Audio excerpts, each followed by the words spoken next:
അതിന് ഞാനെന്ത് വേണം? ഇസ്രായേൽ പാലസ്തീൻ ആക്രമിക്കുന്നോലും അതിന്, അമേരിക്കയും ഇസ്രായേലും ചേർന്ന് ഇറാൻ ആക്രമിക്കുന്നുണ്ടോലും അതിന്. ഈ നാട്ടിൽ എന്തെല്ലാം കാര്യം നടക്കുന്നുണ്ട്? നിങ്ങൾക്ക് ഭ്രാന്തുണ്ടാ? ഇറാനിലെത്തി, അമേരിക്കയെത്തി, ഇസ്രായേലത്തെല്ലാം കാര്യം പറയാൻ വേണ്ടിട്ട് ഇങ്ങനെ പറയുന്നവരോടാണ്. എന്നിട്ട് ഇപ്പൊ എന്തായി? പശ്ചിമേഷ്യയിൽ നടക്കുന്ന യുദ്ധം കേരളത്തിലെ കൊച്ചടുക്കളകളെ പോലും ബാധിക്കാൻ വേണ്ടി പോവുകയാണ്. ഇന്ത്യയിലെ കേരളത്തിലെ ഹോട്ടലുകളെല്ലാം ഇതാ ഇന്ന് രാവിലെ മുതൽ അടച്ചുപൂട്ടാൻ വേണ്ടി തുടങ്ങി. എന്താ സംഭവിച്ചത്? പാചകവാതകം കിട്ടാനില്ല. പശ്ചിമേഷ്യയിൽ നിന്നോ പശ്ചിമേഷ്യ വഴിയോ ആണ് ഇന്ത്യയിലേക്ക് ക്രൂഡ് ഓയിൽ എത്തേണ്ടത്.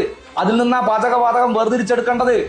അവിടെ സംഘർഷം വ്യാപകമായതോടുകൂടി വ്യാപാരം നിലച്ചു.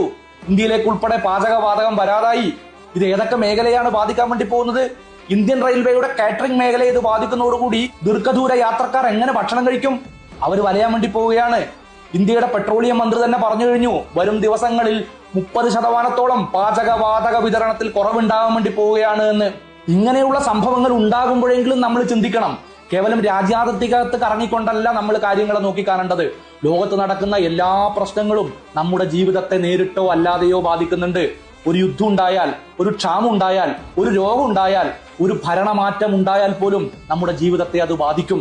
ബട്ടർഫ്ലൈ എഫക്ട് എന്നൊക്കെ കേട്ടിട്ടില്ലേ? അതുപോലെ ഒരു കാര്യം കൂടി ഓർമ്മിപ്പിക്കട്ടെ.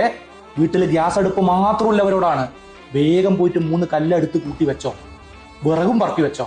ഇത് പറയുമ്പോൾ ഓർമ്മ വന്നത്, ഞാൻ വിറക് പറക്കിയിട്ട് വരട്ടിട്ടുവാ. അപ്പൊ ശരി.